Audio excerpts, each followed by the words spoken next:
Hey guys, welcome back to the channel. In today's video, I am reviewing your photos. That's right.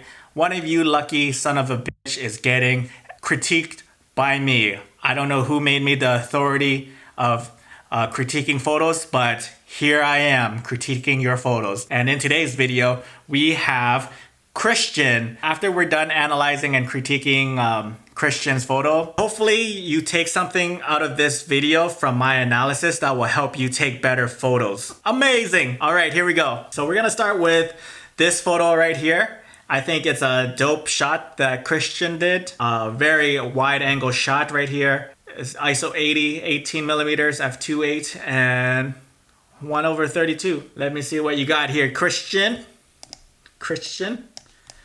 Okay, so what we got in focus is this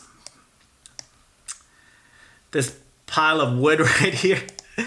Yep, so we got this skier jumping off a ramp, but he's not in focus. So this is a missed focus shot for sure, because when I look at this photo, this is where the action's at. The skier that's jumping is the subject, right? It's not these plywoods right here. I don't know what camera you told me you had. Was it an XT2?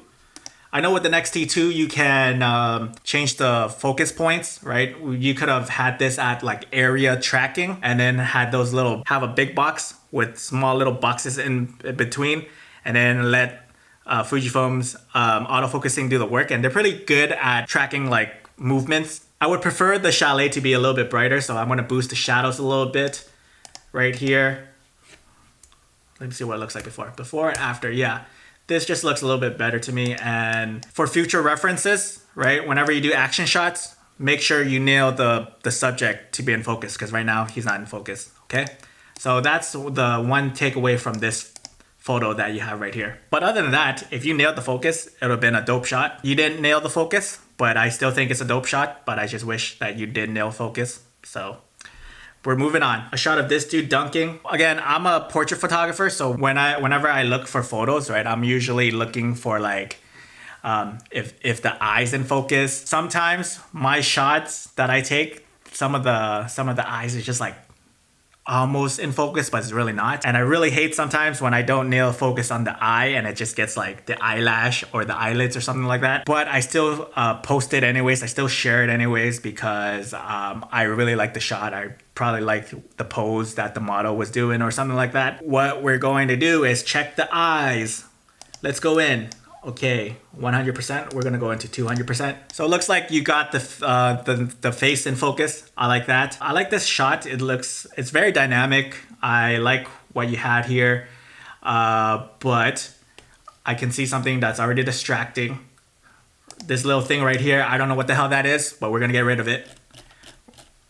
This is what I would do. I would just clone it, and then it's gone. And from there, I'm pretty sure there's someone behind. Yep, there's a person behind. So for future reference, if you can redo this photo without a person's arm sticking out, that'll be great. But other than that, it's a very cool photo. I really like it. In terms of editing, I really can't say much about the editing because it's like super subjective, right?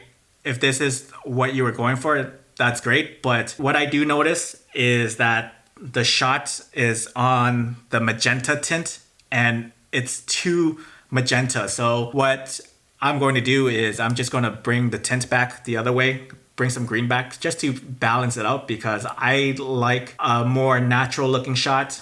Let's see where we're at. See, before there's a lot of magenta cast in here, and then there, that looks a little bit better to me. Colors are subjective, editing is subjective, but I'm just gonna leave it like that for now because I think this looks a little bit more balanced. But overall, I really like this shot.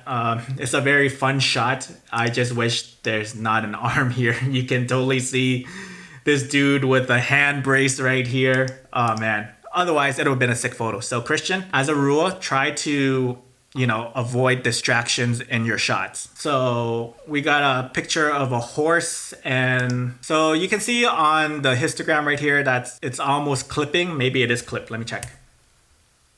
Yep, you can see these little red dots right here. It's a little bit clipped. This is what you got to be careful of when you make shots like this, is you got to be careful of the hot spots. The first thing I'm going to do is just pull back the highlights. this is what I would do. We got details back into the clouds. I think this looks a lot better than what you had it before. Overall, I really can't say much about this photo. I think it looks pretty good.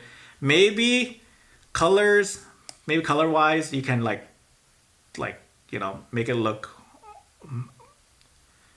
you can just warm it up a little bit so it looks like super bright and super like golden hour, like the sun is like overpowering it. I don't want to do too much to your photos, but this is what I've seen out of it. There's a lot of negative space. So what I would do is probably like crop it down a little bit, something like this, just to have it, just to give it a little bit more impact. Sometimes when you have too much space while there's a human subject in the center, it just seems like, you know, it's just like, it just feels like it's not a good composition. So this is what we could do to make your shot look even more impactful. We can even friggin' go down to here if we want. That looks better. Huh? What do you think, Christian? What do you think? I don't know. And then we got this shot right here by the beach with the water flowing in. And then the subject is right here. Is she sharp? Is she sharp? And we're gonna go in 200%. I'm a stickler about nailing things in focus. Looking at this photo, I feel as though that there should be something here in the foreground because there's a lot of things happening in the background right now. So you got the palm trees right here, and then you got the clouds, and then you got the horse with the model right here. It would have been better if you would have placed your model and the horse like somewhere right here in the frame so that, you know, it just balances the photo out a little bit more. Right now, it just seems like there's a lot of things happening in the background, but it would be nice to have something in the foreground. So that's what I would suggest for this photo. And then we got more portraits from Christian. Again, I am a stickler for eyes in focus whenever you're doing portraits. So let's see if your shots are in focus, Christian. Boom. Christian, my man.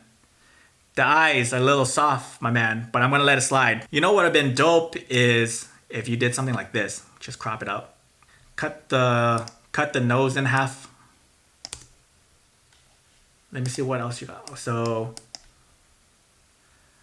835.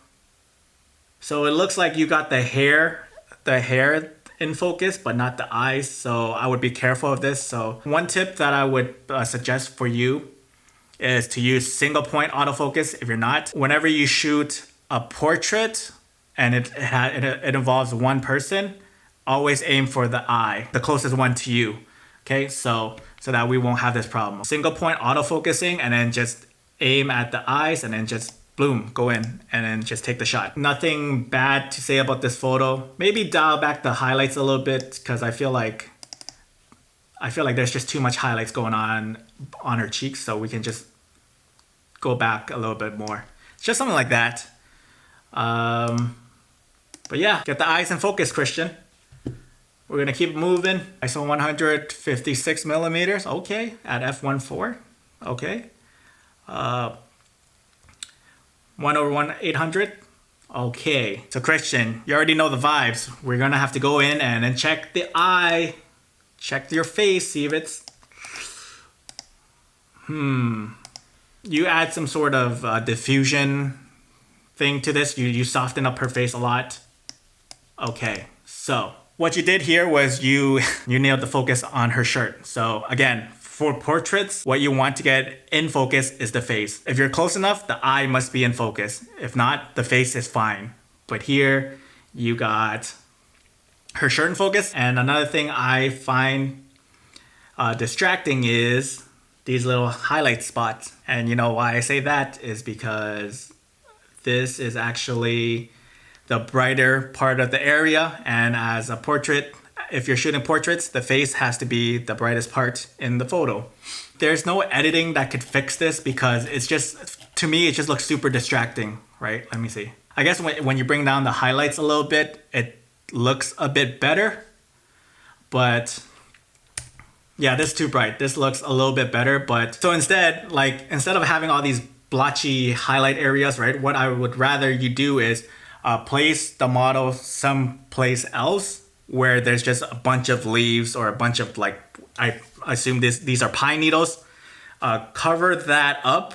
A little bit of blotchiness is okay, like just a little bit, just like one bright spot right here. But then the rest of these areas right here could be like tree leaves, right? We don't want all that because now it just looks super distracting. And the last one, Christian, same girl. Let's see where you shot that. ISO 125, 56, f8. Okay, f8 for a portrait. It's all about the details. And 1/50th. All right, Christian, let's see what you got. I'm going to zoom in on your face, or your photo, not your face. Okay, so Christian, can you see what's up? Your eyes, they're not in focus, and they're not sharp. They're a little soft. And do you know why, Christian? And it's because you shot at 1/50th. And because you shot at that shutter speed, right? I see what you're doing here. You want to keep the ISO as low as possible, right? But you're shooting at f8. So what you're actually doing is sacrificing your shutter speed. And it resulted in this shot being a little soft. The eyes are not in focus. Everything just looks super soft here. Yep. It's passable from far away, but when you zoom in, it's just really soft. And that's a stickler for me. This could have been prevented if you would have just boosted up your ISO. Even like if you're shooting with a Fujifilm camera, right? Don't be afraid of noise when you go up to high ISO, just because I find that Fujifilm's noise are very pleasing. It looks like film grain. So you don't have to worry about that. If you boosted up your ISO, you could have had faster shutter speed that could capture it. I think it would have been fast enough to avoid the motion blur that you have in this photo, okay? Try to boost this up to like ISO 800 or 1000 and then get this to like 1/160th of a shutter speed, or even like 1/250th of a shutter speed. And I think that would have help with this soft image right here. And there you have it, folks. I hope you guys enjoyed this video. Hope you guys took something away from this photo critique. If any of you guys do shoot like this, just remember there's a theme here when it comes to portraits. Just try to nail focus with the eyes. If the eyes aren't in focus, try to get the face. I hope you guys learned something from this video. If you want me to critique your photos, send in your photos at iamtongueedits@gmail.com. And if you have any questions, leave the comments down below. And don't forget to follow me on my Instagram or my socials at Iamtongue. And that is it for me, guys. Once again, my name is Tongue, and I'll see you in the next video. I love you.